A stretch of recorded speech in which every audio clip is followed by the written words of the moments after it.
¿Son fósiles los organismos primitivos? En la selva, ¿qué seríamos? ¿De quién es ese poder, ese conocimiento? Pero si su esencia lo contiene, él dijo, los átomos son inteligentes. ¿Por qué crear a un humano y a un burro? Ay, dijo, cometimos un error. ¿Por qué los burros no se vuelven hombres? Es un callejón sin salida. El asunto sigue siendo atribuir conciencia a los átomos. El ser humano es una semilla valiosa. Ojalá no se hubiera ido.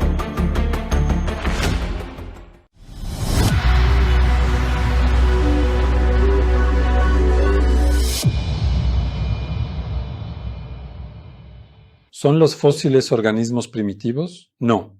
¿Por qué se les llama así? Para apoyar la evolución. ¿Cómo sabemos que no lo son? Tienen la misma perfección. Exacto. Cualquier obra en su interior es perfecta y ellos también. Pero ¿cómo engañó la gente? Atención, había imágenes que representaban esta evolución. El mono se levanta, se yergue un poco más, se endereza y su pelo empieza a caer. Al final surge un ser humano. ¿Lo recuerdan? Hay figuras e imágenes dibujadas en esa cadena. Ahora, al inicio, hay algo parecido a un mono, luego un humano. ¿Quién dibujó la imagen de ese mono? Alguien que vive ahora. ¿Y la del humano al final de la cadena? La misma persona. ¿La misma? ¿Cuál es más primitivo o avanzado como arte pictórico? Igual, mismo arte. Solo la forma es distinta, no el talento. No es primitivo solo por la forma. ¿Intentan mostrarlo como tal? Eso es condicionamiento. En realidad no existe lo primitivo. Hay criaturas y obras de idéntico nivel, fruto del mismo conocimiento, voluntad y poder. Pensemos, ¿es primitiva una elipse y un círculo avanzado? No. ¿Cabe tal juicio? Esto también surge de una medida y orden. Esto también resulta de una medida y un orden. Ambos son equivalentes. No se puede decir que uno sea más avanzado o primitivo. Los cráneos de los monos son elípticos, los humanos son más redondos. Esto es primitivo, sin evolucionar, y esto es evolución. ¿Cómo se puede decir tal cosa? Ambos son el mismo arte, hechos con la misma habilidad. Pensar así es lo primitivo. Lo primitivo es catalogar como tal lo que no se parece a uno y como avanzado a lo demás. Solo ahí puede existir la primitividad. Hay fósiles, por ejemplo, esqueletos de dinosaurios. Existen. Pusimos el de un dinosaurio aquí, el de un humano aquí, el de un pez y el de un mono, los alineamos. Cuando preguntamos cuál es primitivo y cuál avanzado. Si miramos con ojos científicos, no ideológicos ni condicionados, sino con ingeniería, arquitectura y ciencia de materiales, cuál es avanzado y cuál primitivo, todos son perfectos. Si viera el sistema esquelético de un dinosaurio con ojos de ingeniería, arquitectura, vería perfección, vería los mismos cálculos. Los mismos cálculos veo en el esqueleto humano y en el de un pájaro también. En un pez veo el mismo nivel de cálculos de matemáticas. De la misma manera, en el mono observo los mismos cálculos y el mismo nivel de perfección en la ingeniería. La diferencia de formas, que uno sea primitivo y otro avanzado, solo puede aceptarse por condicionamiento, no por razón. La ciencia lo niega, no hay organismos primitivos. Toda creación es perfecta. Cada etapa de la creación se muestra como tal. Si viviéramos en la selva, ¿qué seríamos? ¿Humanos o monos? Monos. Ser humano allí es un tormento. Si viviéramos en el agua, ¿qué seríamos? ¿Humanos o peces? Peces. El humano no vive en el agua. En el aire, ¿qué seríamos? ¿Humanos o pájaros? Pájaros. Todo es perfecto según su entorno y además se recrea constantemente. Los seres que vemos, animales, plantas, no son restos de hace millones de años. Aquí mismo, ante nuestros ojos, un pollo sale del huevo en 21 días. En 21 días, no en millones de años. ¿Qué es lo que vemos siempre en el universo? Los objetos en el origen de la existencia son artes que surgen de movimientos perfectos, ordenados y sabios. ¿Cómo surgen estas artes? Las materias, los elementos, los átomos se combinan, se unen y de ahí surgen obras. Y esto está sucediendo ahora mismo. La creación no pertenece a hace millones de años, sino que sucede y continúa en cada instante. Y lo vemos y somos testigos de ello. ¿Cómo se combinan y unen esos elementos, materias y componentes para que surjan estas obras y artes? Las ciencias nos hablan siempre de movimientos en el universo. se refieren al movimiento de la materia, del átomo y de las moléculas. Hablan del movimiento de estrellas, planetas y galaxias. Los seres, objetos, belleza y orden que observamos en el universo también surgen como resultado de ese movimiento, y las ciencias nos explican siempre el movimiento de esas materias, narrando que existe un movimiento ordenado y medido. Lo que vemos es la unión y el movimiento coordinado de elementos y materias inanimadas e inconscientes. Entonces, ¿dónde está la conciencia? Esos movimientos conscientes, sabios, medidos y ordenados dan origen al hombre y de la tierra surge un árbol. ¿A quién pertenecen esa sabiduría, arte, voluntad, poder y conocimiento? ¿A la materia o a algo ajeno a ella? Lo que vemos es el movimiento de la materia, cierto. Mas esa conciencia, voluntad, conocimiento y arte no pueden pertenecer a la materia. ¿Cómo qué? Ahora vemos drones sin tripulación, sin conexión alguna. Pero hacen las tareas deseadas por el hombre, de forma ordenada y sabia. En el espacio hay satélites. No están conectados, no tienen contacto por cable. No hay gente, pero hacen tareas útiles y envían información a las personas. ¿Cómo es esto posible? Y en cuanto a su composición, son solo metal y plástico. ¿Poseen conciencia estos materiales, meramente metal y plástico? Por supuesto que no. Entonces, ¿cómo realizan acciones conscientes?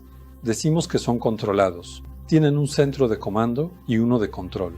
Sus acciones no les son propias. Parecen actuar, pero la conciencia no es suya. Es así. Cuando observo átomos, proteínas, aminoácidos y enzimas celulares, o estrellas y galaxias en el universo, lo que siempre veo es movimiento. Pero un movimiento consciente, con resultados y artístico. Pero la conciencia, la sabiduría y el arte no les pertenecen. ¿A quién, entonces? Es el efecto de algo ajeno. Esa conciencia no es suya. Así como la conciencia de esos aparatos no es suya. Entonces, ¿cómo se mueven? A esto lo llamamos afiliación. Afiliación y servicio, es decir, la dependencia de esos aparatos a un centro. Dios Todopoderoso, con su poder luminoso, mueve las partículas, la materia y los elementos, los une, los combina y les otorga formas nuevas. Los átomos en la Tierra se unen. Con ese poder luminoso y esa afiliación surge un árbol. En el vientre materno, los mismos elementos y átomos dan forma a un ser humano. Dentro del huevo, idénticos elementos y átomos son unidos y combinados. Se establece una relación entre ellos, se mantienen en un orden y, por ejemplo, surge un pájaro, dirigido desde un centro de mando. Sí, es dirigido, actúan por afiliación y servicio. Todos tenemos un teléfono, por ejemplo. Aquí nos diferenciamos de los materialistas. Cualquier cosa que le pregunto, me responde. Aquí observamos la manifestación de un conocimiento sin límites. A Google, lo que sea que preguntamos, nos responde. Ellos nos dicen, ¿lo ves? Todo está aquí. Posee todo el saber. Te responde lo que preguntes, pero no es el dueño de ese saber. Es su manifestación. A eso llamamos manifestación. Está afiliado a un centro. La información que recibe se muestra aquí. Por eso es una manifestación, es correcto. Gracias a su conexión con ese centro, nos muestra esa información. A esto lo llamamos afiliación. Pero si dices que el conocimiento le es inherente, estás equivocado. Esto no puede poseer tal conocimiento. Es solo plástico y metal. No es la fuente de esa conciencia y conocimiento. Distinguimos entre manifestación y fuente. ¿Qué es entonces? Una mera manifestación. Como el sol que se refleja en un espejo. El sol se vio en el espejo. ¿Acaso el sol le pertenece al espejo? Claro que no.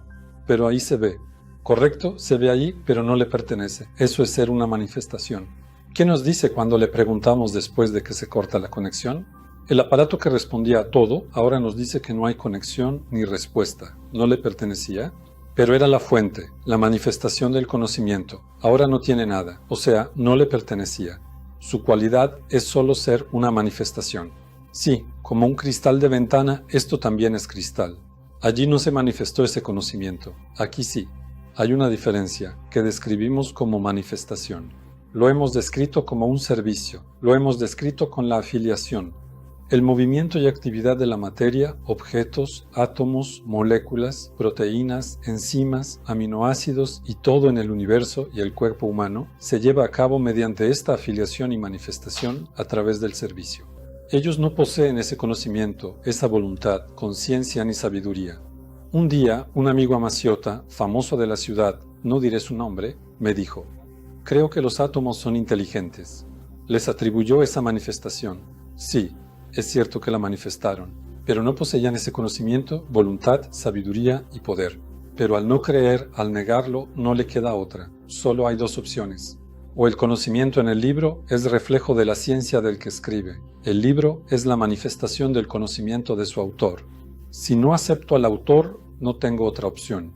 Entonces diré que el libro es el dueño de este conocimiento. Solo me queda decir que papel y tinta tienen este conocimiento. Este amigo hizo eso diciendo: «Creo que los átomos son inteligentes». Entonces le dijeron: «Si es así, los átomos que forman un burro y los que forman a un humano deben ser iguales». Hacer un humano o un burro no difiere en materia, ambos tienen igual ingeniería. Así, los que saben hacer un asno saben también hacer un hombre. El asno miró el mundo y exclamó: «¡Ay, qué error! Hemos venido como asnos. Comemos paja, vivimos en establos, cargamos peso y nos golpean. La gente vive en casas, en palacios, comiendo delicias, y encima nos montan. ¡Qué tontería la mía! Nací como un asno. ¿Por qué no salen hombres de los burros para que los que me sucedan no sean asnos sino personas? ¿Por qué los átomos en el vientre no se diseñan a su gusto? ¿Por qué nacen con discapacidades? ¿Por qué no son más bellos, inteligentes? ¿Por qué continúan saliendo plantas de la tierra? ¿Por qué se vuelven reptiles? Si son tan listos, ¿por qué se sienten obligados a permanecer en esas situaciones, en esos estados? Si son inteligentes, ¿cuál dominará a cuál? ¿Cuál se someterá a cuál? ¿Quién va a decidir qué cosa ahora? Es un callejón sin salida. Atribuirles conciencia a los átomos no resuelve la cuestión. Lo que siempre se manifiesta es la existencia de un decreto que está por encima de ellos, una voluntad, un arte, un poder. Con todo esto que ha explicado, realmente todo demuestra clara y abiertamente la existencia y la unidad de Alá. Sin embargo, el ser humano tiene sentimientos que no quieren ser encasillados. Tiene tales anhelos, tales deseos, tales entusiasmos y pasiones que le hacen decir: «Que nada me ponga límites».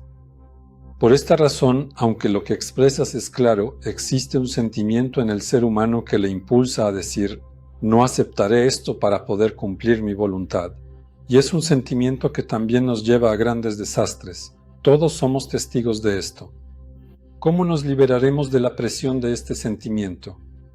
La única razón por la que una persona escoge ese camino, la única, es meramente por la libertad. Nada más, solo por la libertad. El ser humano fue creado como la esencia y el núcleo del universo. Dios Todopoderoso, en virtud de la sabiduría divina y siendo este mundo un campo de competencia, mezcló los opuestos. Los ha entrelazado, lo bueno y lo malo, lo bello y lo feo, lo cálido y lo frío, lo útil y lo perjudicial. En la esfera final, demonios y ángeles, todos los opuestos se unen en el ser humano, el núcleo más completo del universo. Es la obra de arte más singular de Dios, creada con asombroso arte y conteniendo el universo. Dentro del ser humano hay opuestos. Por un lado están el alma, el corazón, la mente y los sentimientos que ven, piensan y sienten. Y por otro hay una parte animal que solo quiere vivir al instante, sin pensar en el pasado, sin preocuparse por nada más, solo persiguiendo su propio placer y disfrute. Y el ser humano se encuentra eligiendo entre estos dos lados. De un lado están la razón, corazón, espíritu y otras facultades sutiles. Del otro, su parte expuesta a los sentidos, caprichos, ego y diablo. El hombre en medio decide. ¿Elegirá el camino de la derecha o el de la izquierda? El lado izquierdo lo invita a la indiferencia, a vivir sin ley, a actuar sin límites y sin responsabilidad. Este lado lo llama a la rectitud, al orden, la belleza, la ley y la moral. El ser humano es creado como una semilla. Así como una semilla, por ejemplo, tiene etapas para convertirse en árbol, o un huevo tiene etapas necesarias para convertirse en un pájaro. Si esas etapas no se cumplen y ocurre una interrupción, un corte en esa cadena, el huevo nunca se convertirá en pájaro, y la semilla nunca se convertirá en árbol. El ser humano es una semilla así de valiosa y completa. contiene un tesoro tan valioso que dará como fruto un nuevo universo, un nuevo mundo. Para el desarrollo de esto, para que la semilla se abra y el pájaro salga del huevo, para que un nuevo universo, mundo y reino nazcan del ser humano, existen principios, condiciones, reglas y órdenes que deben seguirse. En resumen, a esto lo hemos llamado Sharia. Lo hemos expresado y nombrado como Sharia, los principios coránicos, mandatos, prohibiciones, deberes, cosas a considerar, nocivas y restricciones. Si una persona desea desarrollar esa valiosa esencia suya, si anhela transformarla en una verdad eterna y permanente, está obligada a someterse a la creación y a la naturaleza intrínseca del universo. ¿Qué sucede si alguien se lanza desde una gran altura? Inevitablemente sufrirá daños. ¿Y qué sucede al beber veneno? Se daña sin duda, va contra su naturaleza y creación. El humano no vuela ni resiste el veneno. Exactamente igual, en la creación y la naturaleza hay un orden, un sistema, una regla y un principio establecidos para el ser humano.